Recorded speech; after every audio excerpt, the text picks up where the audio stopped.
Thank you for joining us on this Wednesday, November 18th. On behalf of the Primary Stages family and ESPA, I welcome you, new folks perhaps, and also our returning guests to today's Lunch and Learn Playwriting Prompts. For those of you who are new to us, Primary Stages is an off-Broadway theater company based in New York City, and ESPA, the Einhorn School of Performing Arts, is Primary Stages' school for emerging and established artists. We're so excited you're joining us. My name is Kelly, and I'm a New York City-based theater maker and team member at Primary Stages, working for ESPA as the Student Services Associate. You received an email from me today confirming your registration. If you ever have any questions about Primary Stages or ESPA or anything we talk about today, my email is Kelly, K-E-L-L-Y, @primarystages.org, and my inbox is always there for you. I'd love to hear from you. I am so excited today to be talking to Chesney Snow and AJ Khaw. Hi there, guys. Hi. AJ and Chesney are joining us. They are artists from our first virtual commission here at Primary Stages, Soil Beneath and Imperial Decay, written by Chesney. A bit about the show. Chesney joins Pulitzer finalist and Obie winner composer Deirdre Murray for this new choreo poem, Soil Beneath and Imperial Decay, which is a visceral, timely, and nuanced exploration of race, class, and American political culture told through the mediums of poetry, storytelling, dance, and music. I hope you all had the opportunity to watch the show. I sent you all links. So I hope you got to watch the show before we dive into conversation today. Chesney is a Drama Desk winner and 3-time artist in residence at Harvard University. Most recently, he appeared in Two River Theater's production of Oobla Dee, written by Regina Taylor and directed by Ruben Santiago Hudson. Composer, lyricist for the McCarter Theater and Long Wharf Theater's 2018 Crowns. He also appeared in McCarter Theater's Princeton and Slavery plays, directed by Carl Cofield. His critically acclaimed choreo poem, The Unwritten Law, on which he worked with AJ, premiered at Dixon Place in 2017, a pioneering figure in American beatbox culture. He originated the role of Boxman at Primary Stages and on Broadway in Transit at Circle in the Square. The Primary Stages production of In Transit received more nominations than any other off-Broadway musical of the 2010-2011 season. Snow headlined Carnegie Hall twice. He produced and starred in the music documentary American Beatboxer, which was placed in the Rock and Roll Hall of Fame and numerous other archives throughout the United States. Chesney, we're so excited to have you. And then AJ was the music director on Soil Beneath. He is a Brooklyn-based musician who has performed in Uganda, South Africa, China, Mexico, and throughout the United States. He's a pianist, organist, composer, accompanist, and instructor. AJ co-composed the score for The Unwritten Law, a choreo poem by Broadway beatboxer Chesney Snow, and he's performed in the show since its 2017 debut. He's collaborated with soprano Giancarla Tissera of the Gypsy Freedom Project, Luminosa Project, singer-songwriter Lucas Kane Hall, and alt-Americana artist Dylan Charles. He performs on keyboards in the bands We Are Warriors and Hollow Engine, and AJ is also a faculty member at the American Musical and Dramatic Academy. And I hear that you are also a doctor. Yes. Wow. When do you sleep, AJ? That's a challenge. Well, I'm sure we'll maybe find the answer to that today. I always like to start at the beginning. First, we'll start with, let's hear from AJ. How did you get your start in theater? How did you make your way here? And how does being a doctor come into play here? So I started playing piano when I was 5, and I learned a lot of accompanying through friends, through the church, being pianist and organist at church, and then going into college, I did a lot of accompanying and did some song accompaniment, but it wasn't until to get the formal theater experience, it was actually with Chesney. Before that, I hadn't done actual theater except like school plays in very informal settings. So started with that, and that's been an incredible experience, especially this last production, Soil Beneath, which was just something new for all of us, theater in a new way. Um, and then you were asking about being a doctor. Yeah, how does that tie into everything? How do you weave that all together? Well, I've always kind of tried to balance both things, medicine and music, throughout my whole life. Um, Even when I was training in medicine, I was always doing music of some sort, and always trying to figure out if that's which way I want to go. But now I'm trying to do as much of both as possible. And they're both so related because they're both, you're trying to heal people in different ways, heal the spirit or heal the body, and so many of those problems that people have are intertwined. So I think it's a good combination things of careers. I think it's a beautiful combination. I love that healing the body and healing the soul. Thank you. Chesney, I'm going to turn to you, and I just want to highlight the fact that at least two artists working on Soil Beneath found their way to theater because of you. Kevis, I heard, started because you were his Oh, mentor. yeah, And yeah. AJ has gotten his experience in the theater thanks to you as well. So, Mm. my question for you is, how did you get started in the theater, and Oh, what has mentorship meant for you? oh wow. So I got started in the theater when I was in high school. My family, we we were kind of struggling at the time, and we I was in high school, and like I was pretty much one of the only black kids in the school, um, and we it was kind of an isolating sort of space to be in. It's like Southwest Wisconsin, um, and I I got an assignment from my English teacher, and it was an assignment exploring Shakespeare, and it just kind of snapped, that like the assignment went really well, and then she contacted the guy who kind of ran the after school theater program, and then we went to go see um, a play in Spring Green, Wisconsin, as a school field trip, and they had a Shakespeare festival there, and I just fell in love with the theater. I mean, that was really my first um, kind of experience, and it was also a way for me to feel acceptance and to feel like good at something.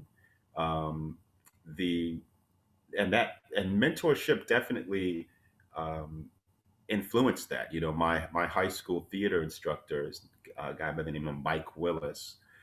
We didn't have like a formal theater training in the school, but he really believed in me. And my senior year, um, he like literally like came to my house and knocked on my door and went through this whole kind of talk with my mom about how he really thinks I should study theater, and I should go to school for theater, and he really kind of pushed me to go into a school for theater, and so I did that. And I've always been interested in the healing nature of theater, the healing nature of music. So like when I met Kevis as a young man, he was a high school student, and we were working at a program. I was working at a program called Project Reach Youth, which is a program that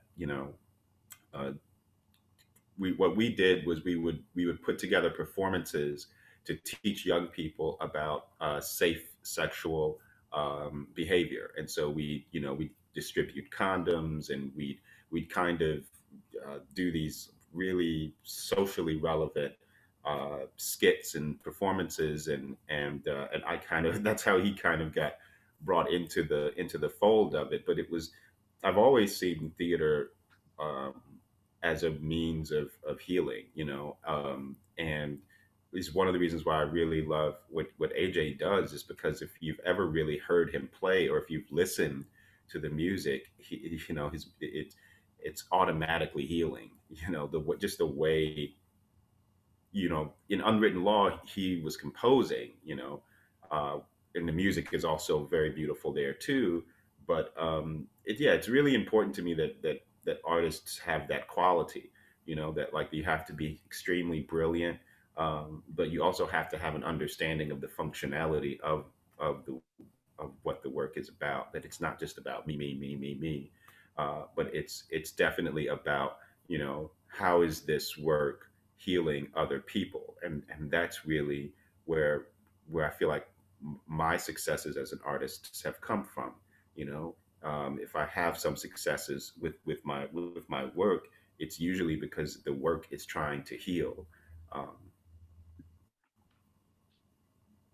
That's beautiful.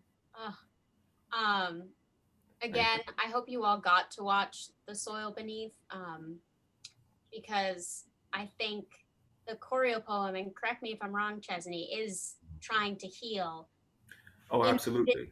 a very 2020, um, very specific to right now, Mm. but to heal hundreds of years of trauma. Absolutely. I mean, that's what Intozaki Shange, when she created the work, when she was really exploring the form, the play for colored girls who've considered suicide when the rainbow is enough. That play was all about the healing of these young black women, and they used movement and they used poetry to communicate these stories, and when you speak these stories, you're healing. And I think that there's something really interesting, that I found with you know it's kind of like there's this line where a lot of people, whenever people tell difficult stories of the black experience or poverty experience, there's this misconception or this terminology that I hear used a lot called trauma porn, right? And I think it's a really offensive word to refer to the painful stories that people are having, because I think it's really important that people are able to communicate their stories, that we I don't think that it's so much reveling in the trauma of it, but it's like that experience of testifying to what your experience is a healing salve, and other people that hear it very often, you know have also identified with that story, and so there's a sense of community and bonding that takes place, and it's also a a way for us to own our stories. So often, we're told that we shouldn't. It's even like when we're dealing with issues such as rape, and how women are often so feel like they can't come out and share their story before the Me Too movement.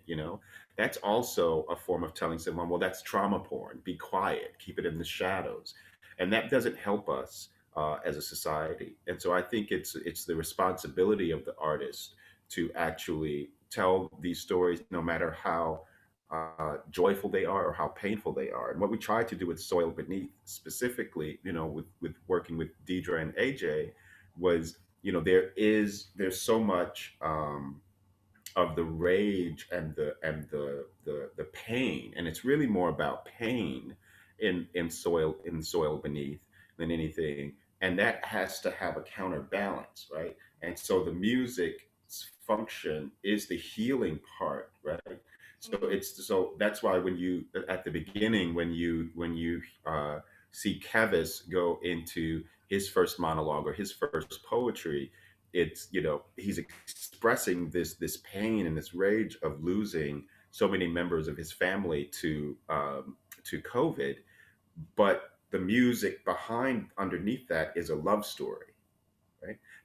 So when you listen to the music was actually made to be a love story, because we're not focusing on just looking at the pain, but the love that was lost there, right? And the love that's being expressed there underneath. So, you know, yeah, just putting that out there. Totally. And the hope and the promise of Dory picking up the mic literally at the end as a Hmm. way of healing and moving forward. Right. Um, And that came from that inspiration came from the life of Ida B. Wells. Ida B. Wells, if anyone's familiar, or is not, if you're not familiar with Ida B. Wells, you definitely should be. She was one of the most prolific writers, and she was one of America's first investigative journalists. And so, what she did was made it her life work to combat lynching with her pen. And so what she did was, what the catalyst for her to go about her life's work was actually the murder of her goddaughter's father, right? It was that her goddaughter's father was lynched, and this was like one of her best friends. And so she then, that was the kind of the inspiration, or the spark that kind of sent her into using her pen to uncover the practice of lynching and to expose it on an international scale. And so, that was the inspiration for Dory's like shift, is that, that can be the spark, right? That violence of losing, or seemingly losing, uh, with regards to this story, because Kevis doesn't actually, his character doesn't actually die, right? right. Um, but yeah, that was the spark to move the next generation forward. You I didn't know Ida B. Wells was the inspiration, but now know. I'm so excited to read more and learn more. Mm, Uh, so you two have worked on a choreo poem before together, The Unwritten Law. mm, I want to turn to AJ and ask you, what was that process like, composing for that show? And maybe how was, working on Zoom different this time? Was it freeing? Did it limit you? What was your experience of working on a choreo poem in Zoom? I know your role was different in both productions, Mhm. composer and then music director, but you were working with Deirdre on the music. So how has the creation of choreo poems evolved since we've gone into this virtual format, especially in the world of the music? So the original choreo poem, the unwritten law, that was about 3 or 4 years ago. We were just sitting down in a room in a circle with a script, mm, and Chesney was doing just a reading to the cellist, me, and to the dancers, and we were just learning about the story for the first time, and really trying to figure out how to conceptualize it. So for me, I had no idea how I was going to start the music. So it was just listening to the words and forming something, and then coming back at our next meeting and saying, "This is what I thought about." And then it was a collaborative process, because Chesney and then Rebecca, the other co-creator, they would say, "Well, maybe we should move it more towards a jazz style, or this should be slower, or this should be stretched out." And then we started developing themes for different characters. So kind of linking back the same way that Deidre does in Soil Beneath, just using certain musical themes to represent ideas and different characters, so that some of them are unrelated, seemingly unrelated, because they're different situations, but you're trying to some usually subconsciously kind of allude to something else that's happened before, or foreshadow.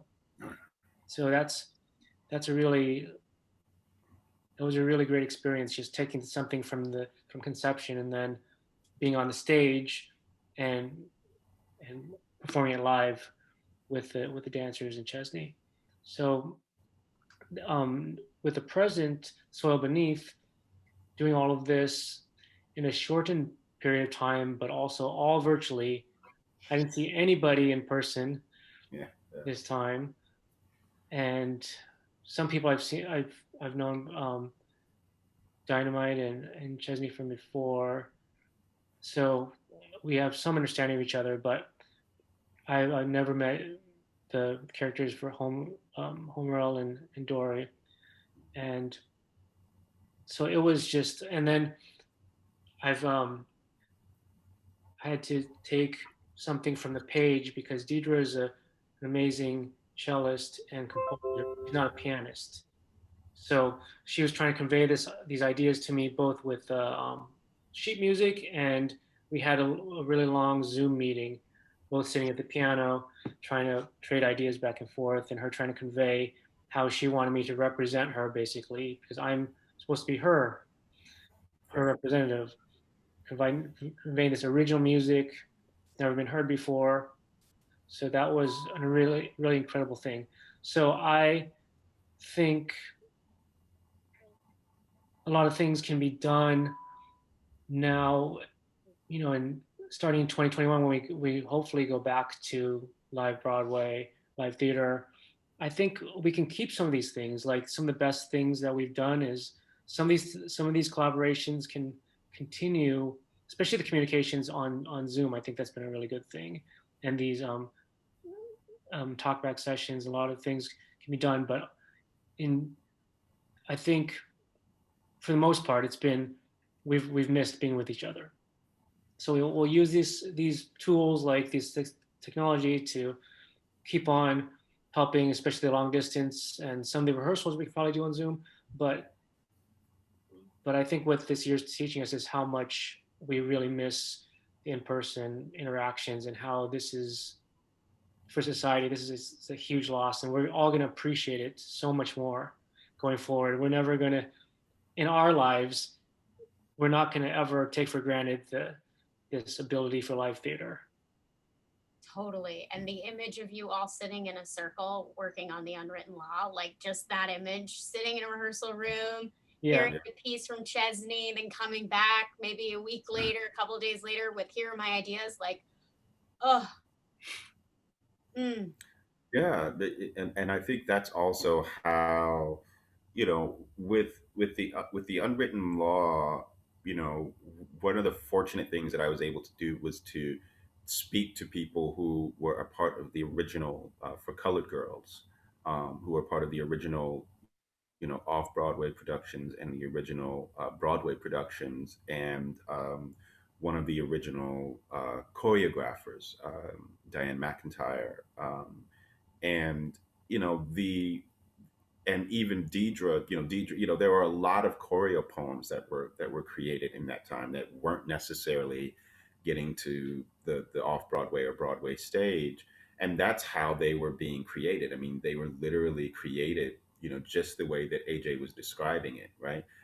With people just kind of sitting in a room and figuring it out, story for story, verse for verse, so that I really loved that process, because with the unwritten law, it came together so organically. You know, I think with because you have these brilliant minds in the room, and you're able to kind of feel, you're not kind of, you're able to feel each other, and with film is a very different medium, you know and I think it was one of the reasons why the music was so important, in this piece, uh, because that the storytelling quality, of and the verse really were written to be together, you know and I think that, in a lot of the Zoom pieces that I've been, you know seeing online, it's like it's not that they're bad, it just doesn't feel as organic. Very often, the music is just kind of taking something that's already been, it's like you're taking a Talking Heads track and that's going to be your intro, or do you know what I mean? And Yeah, with that Talking Heads track was not written for this scene or for these words or for that moment, you know. And one of the things that we tried to do with um, with this piece was to really try to bring some theatricality to the form, you know. totally, totally. And I hear you on the we okay, so we've all been placed in this container of primarily Zoom. There are other platforms, but we're all kind of trying to create and function within this Zoom container. And what was so stunning about Soil Beneath and Imperial Decay was how expertly you used the container in which we all find ourselves, this Zoom, while also expanding what we imagined the container, this form can do. Um, so, with that, my question for you both is, do you have any tips on collaborating and creating on Zoom right now to continue to expand and experiment with this container, with perhaps art forms such as the choreo poem or otherwise? Um, I think that doing it, like, first of all, I think what most people have learned is recording it is really important, right? I mean, I know that we want to do it live, but the technology simply is not there yet. The you can't you can't have like a musician who's like playing guitar lining up with a singer, just because it's just a technical thing where the way sound travels, it's literally not, uh, it's just not possible, right? So it's the way Right. light travels, it's the speed of light, the speed of sound. um, so I think that really understanding what the medium is and what you want to bring with it, right? So it's like you're not creating a short film and you're not creating a narrative film. It's right. You're wanting to create something new, right? And so I think when that was one of the, with, not to go back to the unwritten law, but when we were doing the unwritten law, the function of it, it was like it functioned as a solo show in many ways, but it wasn't a solo show, right? So it's like I voice all the characters, but there are other bodies on the stage, right? There are live musicians who are also characters because the music is a character, right? And so I think so.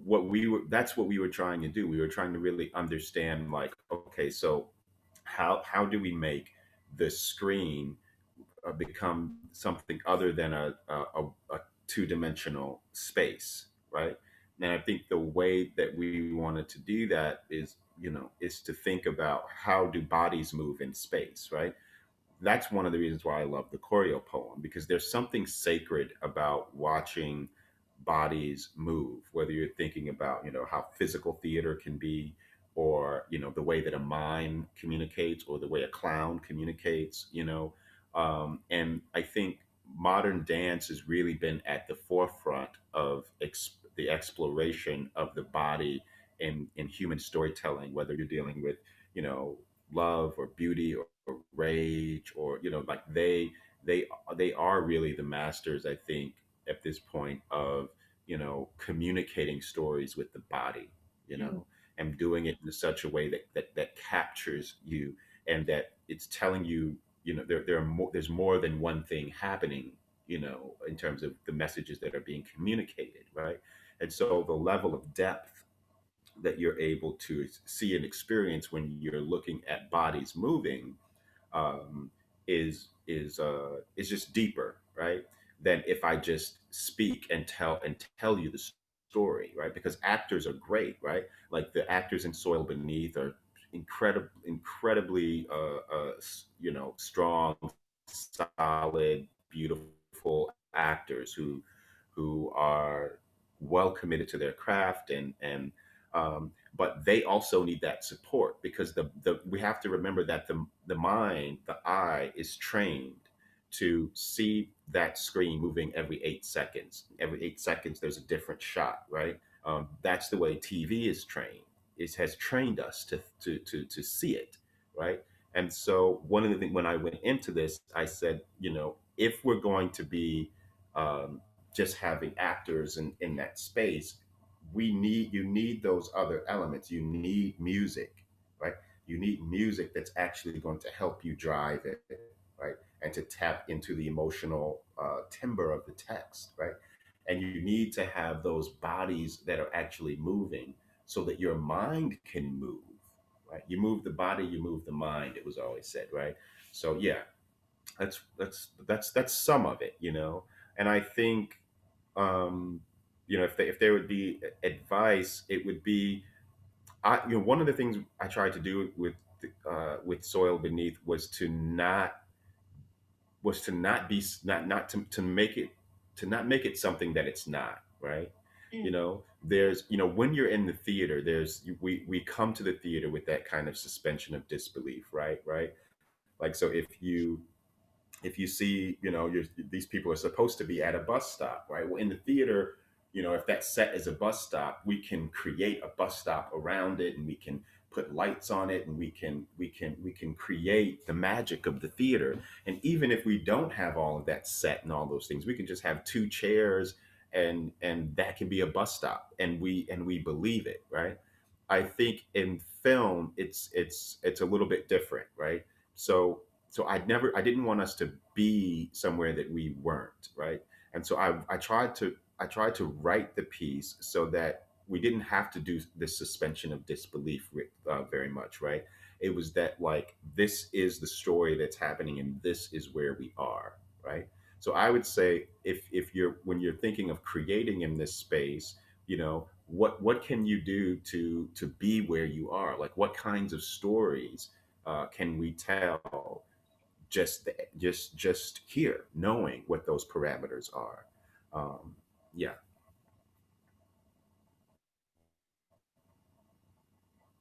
I love that. What kinds of stories can we tell in the container we are currently in? It's a great question. How about AJ for you? Um, I know, how was collaborating with Deirdre in the virtual space and like getting the music in there? Did you have a process, like were notes sent your way and then you edited and put it into the video? What did that look like? So she wrote all the music, um, and then had it the sent the sheet music, and then we talked through it. But ideally, would have been in the same room so we could um, do it at the same time, because of what Chesney alluded to, that the lag of the sound and the light, it doesn't really work as well on the phone or with Zoom. So after we got all of after she portrayed the information to me, like musically, and kind of talked about the themes and why it's so important that Homer's theme comes back in the finale, and how we need to emphasize certain melodies more. Um, After we did that, then it was a matter of me recording all of this onto wave files, and Mm-hmm. then getting it. I'm not a tech person at all. I'm a creator. I'm a performer, but the tech is the lowest of my skills by far. So I'm just like barely can record and save things. So I'm asking everyone like Chesney, who has much more expertise than me, on how to um, save these, put them in the right place, and then the editor, the first engineer, took them and mastered them, and then we have to decide on levels, basically how the cello and the piano are going to relate, and then we passed it all to the editor, who also tried to put the volume in respect to the actors and the other soundscapes. So there's a lot of steps that are new to me. It was a Yeah, triumph. and yeah, and it was really complex. One of the things that we were working on, when I was talking with Deidre, is that it was really important that she had someone like AJ who really could speak her language, Right. right, and that really understood music, right, in a way of storytelling. And that's one of the things that I've always loved about AJ. And it really sunk in when we were working in the unwritten law, or even before when we were playing with Giancarla, before we had done some stuff before, years ago prior. There's some musicians that you know that they are speaking a language through their instrument, right? And then there's some people who are just technically good, right? But when you have a combination of both, it's kind of magic. And Deidre, with the way that, like AJ was as the music director, was able to work with helping to place, how we do this, place the music in the right spaces so that it really does begin to support the language, because we are not in the same room, and the Right. editor is not necessarily a musician, and the editor has not been sitting with this music, has not been sitting with this story, and so the editor needs to be guided, right? And so AJ's job was definitely multifaceted, right? It's like, one, you're interpreting this music, you're interpreting this language, and you're understanding the story, and working to, like, how do you place that inside of this medium. How do you communicate that? So just brilliant job. I think AJ did brilliant work as always. Thank you. Of Okay, course. great. The music was brilliant. It was all brilliant and stunning, as I've said. There are so many pieces and sources within Soil Beneath. It's rich with Mhm. history and references, as we just learned, the Ida B. Wells inspiration, the quotes, music, the dancing, just to name a few. My question for Chesney is, how did you even begin? Mm. So that's a great question. Um, so, for me, the piece really began with the expectation. Like, so when COVID first started, like, I, there's this expression that, when uh, when white America catches a cold, Black America gets pneumonia, right? When so when we started to get the data back, about how this was affecting our communities, and then, you know, because at the very beginning, there were some people in the Black community. The Black community has a very challenged relationship with American medical institutions.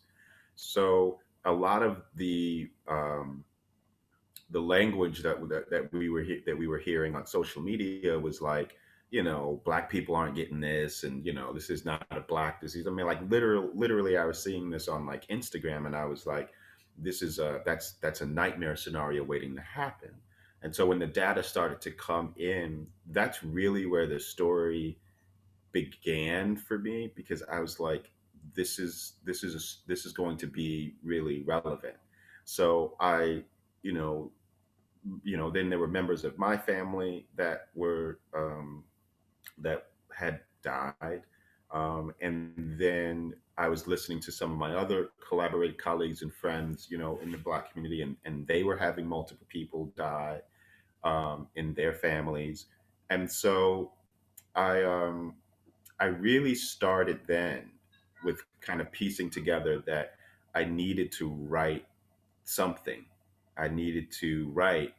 And so I began to uh, take all of this collections of experiences and stories, and then begin to contextualize them to try to get to the root of of of the why, right? of why are Black bodies most likely to die in this pandemic, right? And when you start to look at that question, right, you have to begin to, kind of uh, you know unpack history and really start to look at some very challenging truths. And I think that when, like, I went to, I left New York shortly after for a couple of months and went to Minneapolis because my mom has a little farm outside of Minneapolis, and so, like, I was kind of getting away from the chaos when George Floyd was murdered. And so, you know, then, I could, like, see this smoke, in the distance of what was happening. And I couldn't go there because my mom has leukemia. And so if my mom, like, if I go out there and get COVID, then it's very likely that I would be, killing my mom, you know. So, um, but I wanted to, but I could feel the tension, right, that was happening there, and that kind of exploded around the world. And that is when the idea that I needed to really kind of really go after the white supremacist structures in a way that I could use like that I could tell the story and use this art form to just start to deconstruct it, to break it down, to really begin to speak truth. And I didn't know how people would take it. I don't, I think sometimes with theater, we use it to feel where we want to feel good, right? Where we want to laugh and we want to celebrate. And I love theater that does that. But sometimes theater needs to, as wake us up. It needs to shake us to our core, and it needs to say, listen, it's got to bash our heads open for a moment and show us the things that are really ugly, because you know because because I think that the kind of shock of it, you know was, for I was talking to a lot of my friends with what was happening in the summer. And we it was just traumatizing. It was re-traumatizing. And so I was like, how can I tell a story that that has these two people, right? These the black man and this black woman who are protesters, who do want to go out there. And how can I kind of make it a bit of a love story, right? But root it in this way that is like, we are going to spit truth. So when my grandmother told me the story of Dory, the little when she's talking about the first time she experienced racism, or the only time she experienced racism, really, it was like this wake up call to me of how nuanced it was. Because I would be thinking, well, my grandmother's going to have all of these stories about, kind of coming up in Oklahoma, and really kind of tell me all these stories. And she's like, that's that's the only time I experienced racism. But yet it was such a poignant story. Mm. And it had it was so dynamic in that, you know how she remembered it. And I tried to keep it as closely as I could to her text. I needed to be, to have some poetry, but it was basically her story. And it wasn't what I expected to hear. And that was one of the things that kind of solidified to me, like, I've got to put these stories together and tell them, because this is a very nuanced story, and a really important moment. And I know that there are going to be a lot of, there's going to be a lot of work around COVID and what we're going through now. But I hope that we created something that stands out. I think you did. And I mean, the I'm just piecing together here. You said, like, sometimes we go to theater to escape or find joy or what have you. And I feel that it's the healing, whether it's the joyful healing or the Yeah. hard truth healing. And right Right. now we need the hard truth healing. So thank you. Um, Thank you. I can personally say I've learned a lot from this piece, and I continue to learn as I continue to engage with it. And in conversations Thank like this, AJ, I know you have to leave us a few minutes early, but I you. just wanted to check in with you, see if there was anything, other thoughts you had, you wanted to share about the process, or about your medical practice. Sure. Well, I work in pediatrics, and I work with underserved populations, a lot of homeless families, people that don't have insurance, and COVID is hitting them hard. COVID's hitting all of us hard, but people that have less, just like the soil beneath, has some great concrete examples of that. It's terrible. It's it's going to affect us now, but also for years to come. We don't know what this virus does to us long term, but it definitely has destroyed a lot of families, homes, employment opportunities, etc. So this is a hard time. Can't escape it. Everywhere we go. So, but what I want to say about Chesney, working with Chesney, is he's always so positive about everything. Going through a lot himself, but as you know from the Unwritten Law, if you saw the Unwritten Law, it's about his life, and but he's still able to find the positive moments, the joyful moments, and at the same time as the moments full of sorrow and grief, but to put this all in a way that shows the audience members, like, in a very enlightening and educational way, at the same time as being, um, you know, it is a story, but it's also a lot of real life injections into that. Definitely not in law more than soil beneath, but it does encourage a conversation and activism to move forward. Like, what do we do now that we know these things? Do we just say, "Oh, that's terrible," or do we do something about it? Thank Thanks. you, AJ. Thanks so much for having Thank you me. so much for joining us, Thank AJ. you, AJ. Bye. So we'll dive in with a writing prompt, but just to kind of uh, like in that with AJ is like it what we were talking about before this is like that's one of the reasons why I work with him, right? Is because his life's work is not about look at how great of a player I am, right? It's like he doesn't have to prove that he's a great player. He just is a great player, right? And so often when we're in this situation where we're trying to make something out of a career, we're very often kind of forced to be like, you have to see how great I am, right? When in reality, you just have to be great, and your greatness actually comes in the work that you do every day to help others, right? So that's why he has soul, and that's something that you can't purchase it, right? Like I can't go to someone who's like a music director on Broadway, right, and is just really technically great, right. But if I'm like, okay, but where's the soul? What do you do with it? It's like when I was working with primary stages on In Transit.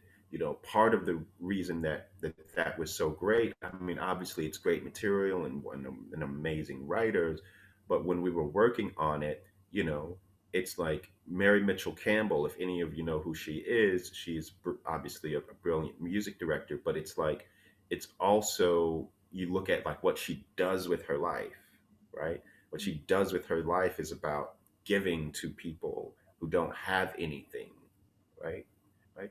And so, with her A-step program. And so I think it's just about that. So it's about that with regards to like, you know, um, creating and collaborating in theater. So one of the things that I try to do whenever I'm working on creating a choreo poem is what I would suggest is find a poem. It could be any poem, right? And then find the character in that poem. So, for example, there's a great poem by Georgia Douglas Johnson called I Want to Die While You Love Me, right? Um, that is a great poem. There's another poem. Well, I would just say let's start with that one. Let's take that poem, right? It's called I Want to Die While You Love Me.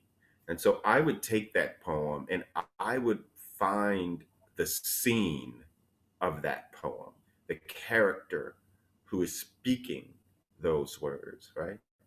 And then I would go about writing a scene, right? Writing a scene um, of text, right, in lyrical form, right, that tells that scene from kind of beginning and end, right. Yes, that's a beautiful poem. There's another poem. Uh, Gosh, it's I can't remember if it's Claude McKay, but it goes once riding in old Baltimore, heart filled, head filled with glee. I saw a Baltimorean looking straight at me. Now I was 8 and very small, and he was no whit bigger. And so I smiled, and he poked out his tongue and called me nigger. I saw the whole of Baltimore from May until December, and of all the things that happened there, that's all that I remember, right? And so I would take a poem like that, and then I would take out who is that character, right? And then I'll write another scene lyrically based on that, you know.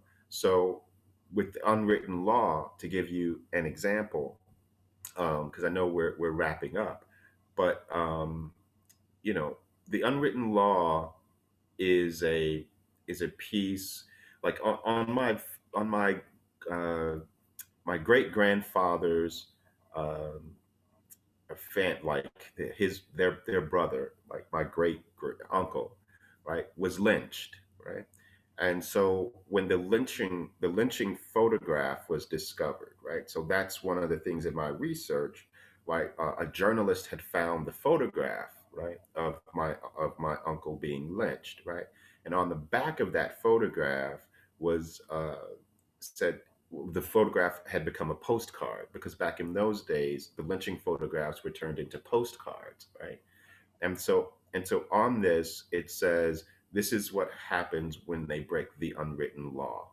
right, and so the unwritten law, right, um, my co-creator said this should really be the title of the piece.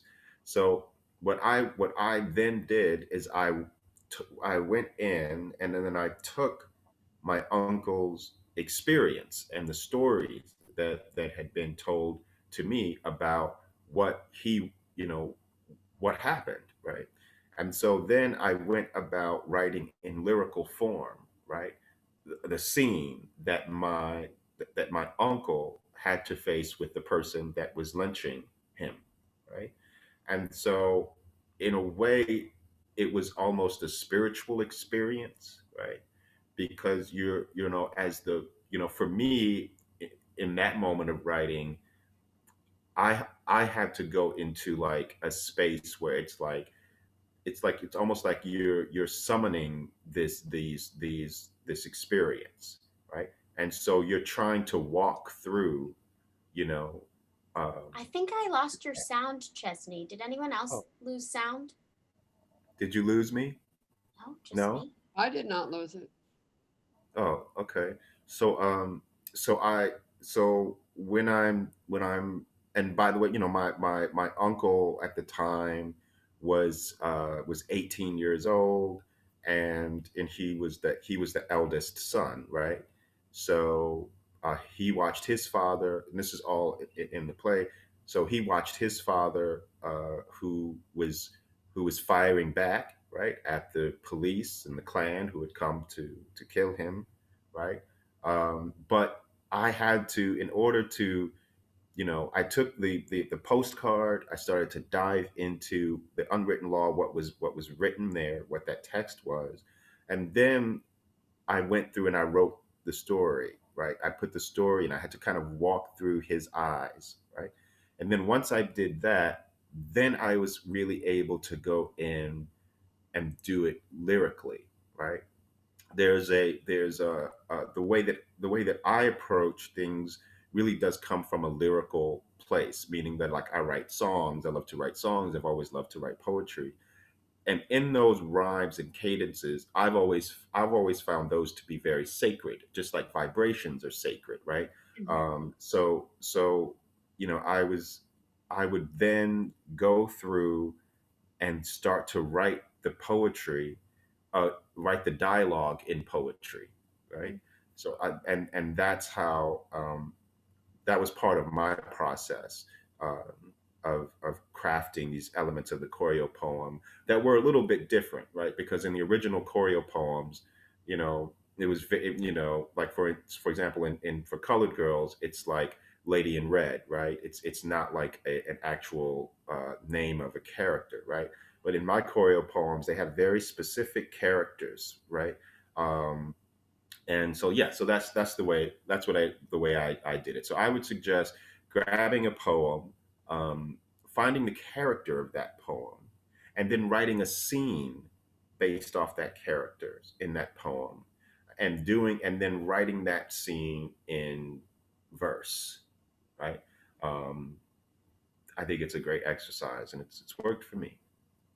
Wonderful. I think we are, Chesney, I don't want to hold you up any longer. I want to be respectful of your time, but I'm going to I'm stay on the here. line and put 10 minutes on the clock. I Well, invite, I'm here, oh, so great. yeah, I can be around if you need. I just want to grab some water. Yeah, go get some water. I'm All going right. to, I invite everyone to find a poem, whether it's one of the ones Chesney has shared with us, I've put them in the chat, or if it's another poem of your choosing. And like Chesney said, find a character and then begin to write a scene in a lyrical form. So a scene of the poem, writing dialogue in a lyrical form. I'm going to put 10 minutes on the clock, and we're all going to carve out just this little chunk of time to do some writing.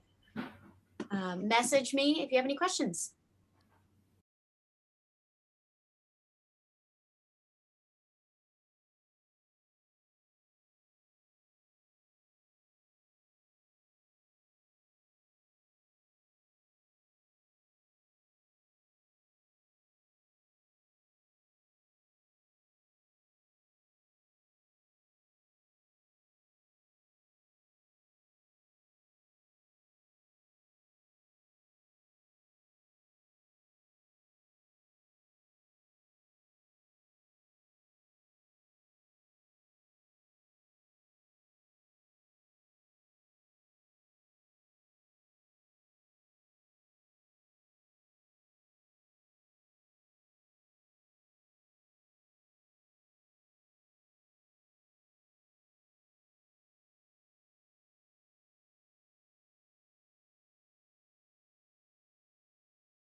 All right, friends, that's 10 minutes.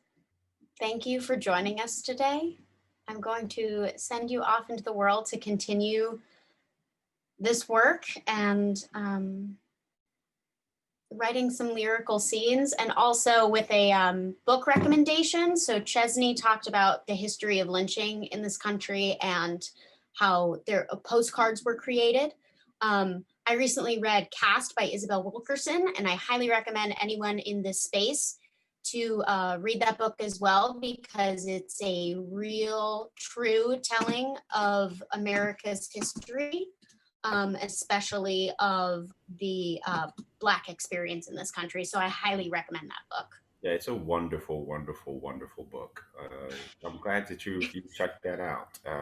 It's so Oh, relevant yeah. right now, and I think that it certainly, you know, it's so funny you should mention that, because Soil Beneath was really like, when I looked at that book, the idea of like what is the answer to these things, and that's where we start to get into the idea of like repairing the damage that's been done, and really starting to dive into like looking at the complex nature of like how we got to where we are today. So I think it's a really great book to really understand why we are where we are today.